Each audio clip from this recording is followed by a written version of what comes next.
Hello प्यारे student, जय हिंद। स्वागत है आपके अपने फेवरेट से चैनल बीपीएस कोचिंग सेंटर पे। आप लोगों को मैं बताना चाहूंगा कि इस चैनल के माध्यम से यूपी बोर्ड 2026 के लिए संपूर्ण विषयों की तैयारी कराई जाएगी ऑनलाइन।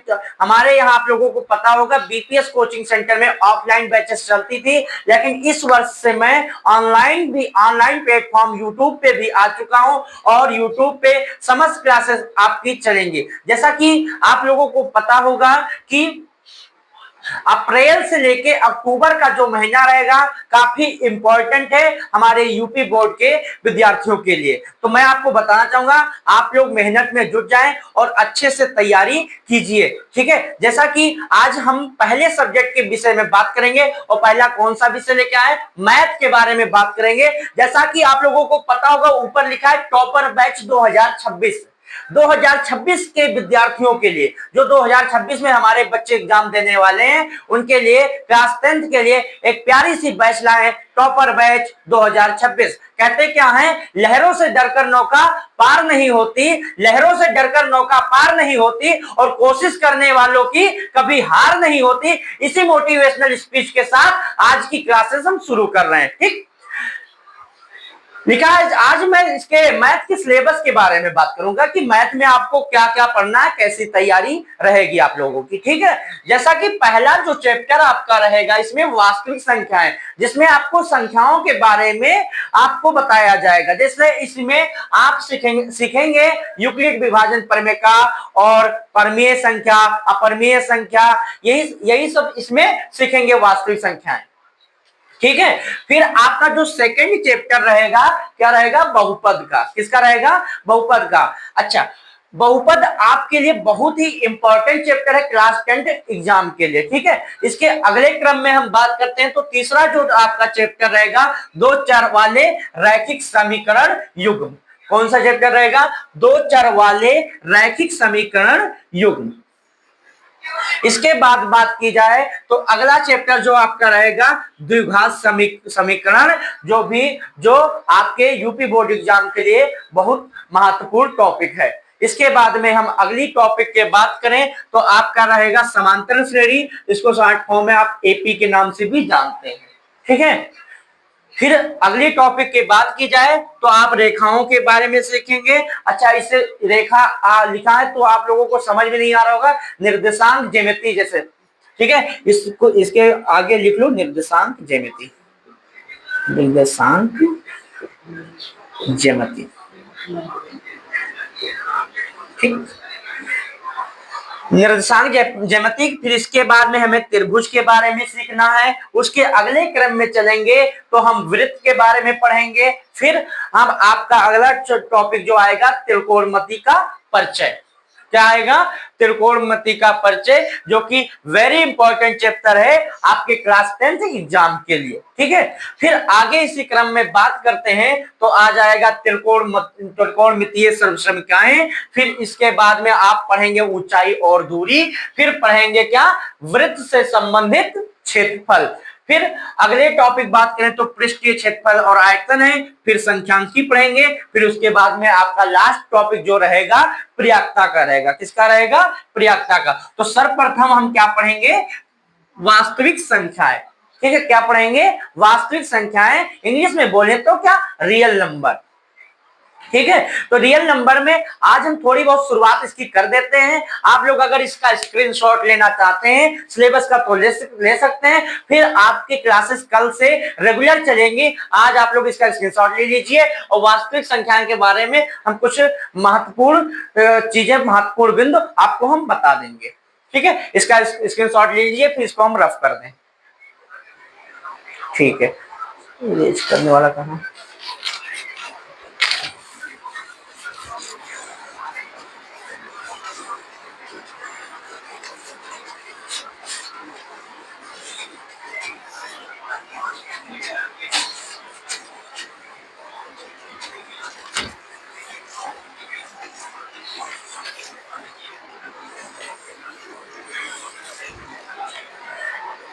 जो चैप्टर आपका फर्स्ट है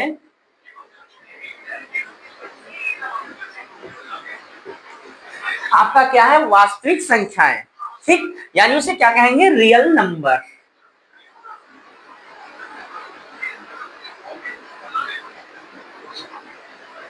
रियल नंबर, ठीक है। इसमें आपको क्या सीखना है, यूक्लिड विभाजन प्रमेय के बारे में पहले आप जान जाइए कि यूक्लिड विभाजन प्रमेय क्या होती है। ठीक है, सवाल आते हैं कि निम्नलिखित का मासा ज्ञात कीजिए यूक्लिड विभाजन प्रमेय से। तो यूक्लिड विभाजन प्रमेय क्या होती है इसको बता देते हैं, फिर कल हम एनसीईआरटी को फॉलो करके क्वेश्चन बाय क्वेश्चन सीखेंगे। ठीक है, अगर हम आज बात करते हैं यूक्लिड विभाजन प्रमेय है होती क्या है, तो उसके बारे में हम आपको बताते हैं।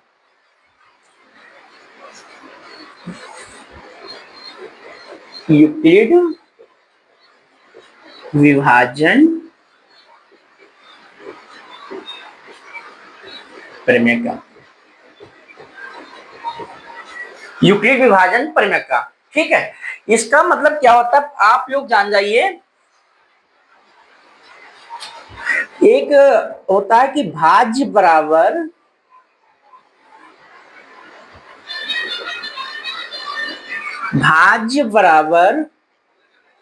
भाजक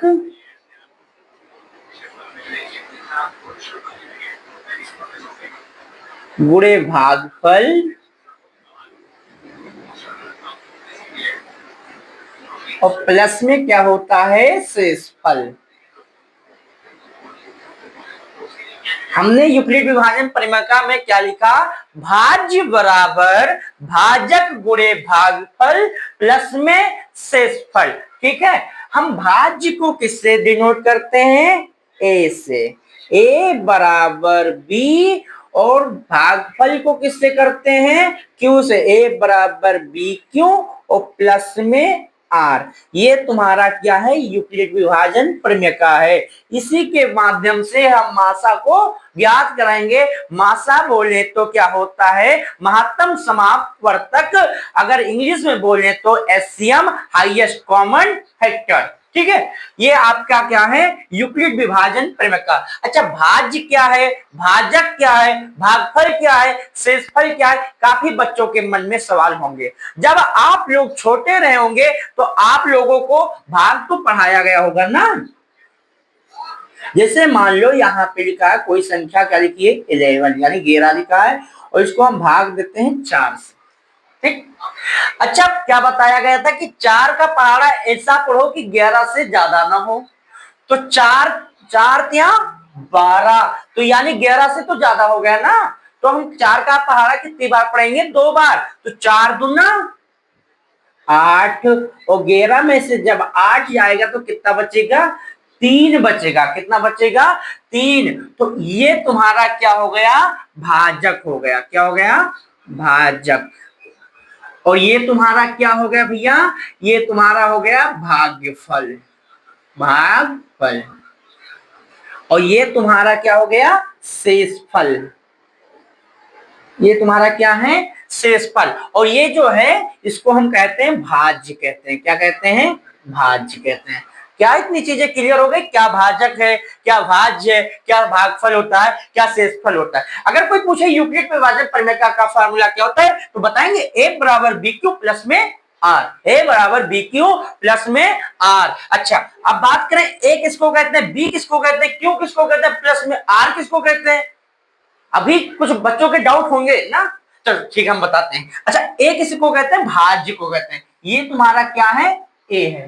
क्या है, ए। अच्छा, ये क्या है सर जी, तो ये आपका क्या है, बी है। क्या है, बी। इसको बी से डिनोट करते हैं, और इसको किससे डिनोट करते हैं, क्यू से, और इसको आर से।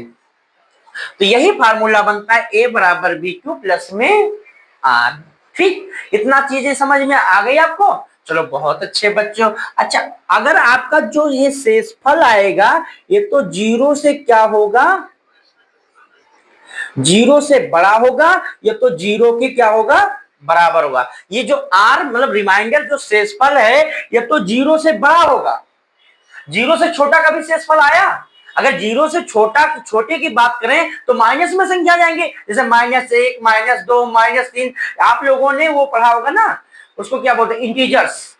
तो उसमें होता है नेगेटिव इंटीजर्स, तो उसमें क्या होता है, जीरो से जो नीचे होते हैं उन्हें क्या बोलते हैं, -1, -2, -3। हाँ, तो जीरो से छोटा हो गया ना। अगर जीरो से छोटा कभी शेषफल आया, माइनस में कभी शेषफल आया भाग करते समय? नहीं आया सर ना। अगर नहीं आया तो हम यही बात कर रहे हैं, अगर जो आपका शेषफल आएगा ये तो जीरो से क्या होगा, बड़ा होगा, ये तो जीरो की क्या होगा, बराबर होगा। ठीक है सर जी। और भाजक से क्या होगा, छोटा होगा। भाजक से क्या होगा, छोटा होगा।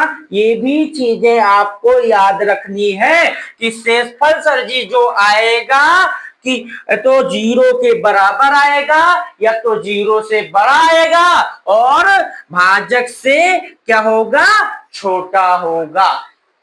क्या चीजें डिक्लेयर हो गई आप? अच्छा, भाजक से छोटा सर जी बताओ, यहाँ पे देखो 4 भाजक कितना है, 4 है, और यहाँ पे शेषफल कितना है, 3। अच्छा तो भाजक से छोटा है कि बड़ा है? भाजक से छोटा है। अच्छा बताओ, ये यूक्लिड विभाजन प्रमेय समझ में आया? हाँ आ गया सर। अगर आप लोगों को ये आ गया तो कल एनसीईआरटी को फॉलो करके हम क्लास 10th की गणित को सॉल्व करेंगे। कल से क्वेश्चन बाय क्वेश्चन सीखेंगे। आज के लिए हमारी क्लास इतनी ही रहेगी। और कहते क्या है कि रख हौसला वो मंजर भी आएगा, रख हौसला वो मंजर भी आएगा, प्यासे के पास समंदर भी आएगा, थककर न बैठे मंजिल के मुसाफिर, और मंजिल भी मिलेगी और मिलने का मजा भी आएगा। दोस्त ऐसे निरंतर आप लोग मेहनत करते रहिए, क्योंकि ये समय को बर्बाद न करें, इस समय का सदुपयोग करें और अच्छे से मेहनत करें। क्योंकि हमने क्या बताया आपको, अप्रैल से अक्टूबर तक के जो महीने हैं आपके लिए बहुत ही इंपॉर्टेंट है। आप लोग अच्छे से तैयारी कीजिए और आपको टॉपर बन के निकलना है, एक अच्छे अंक प्राप्त करने हैं। तो जुड़े रहिए हमारे बीपीएस टीम के साथ। तब तक के लिए जय हिंद, थैंक यू। मिलते हैं कल की क्लास में। नमस्कार।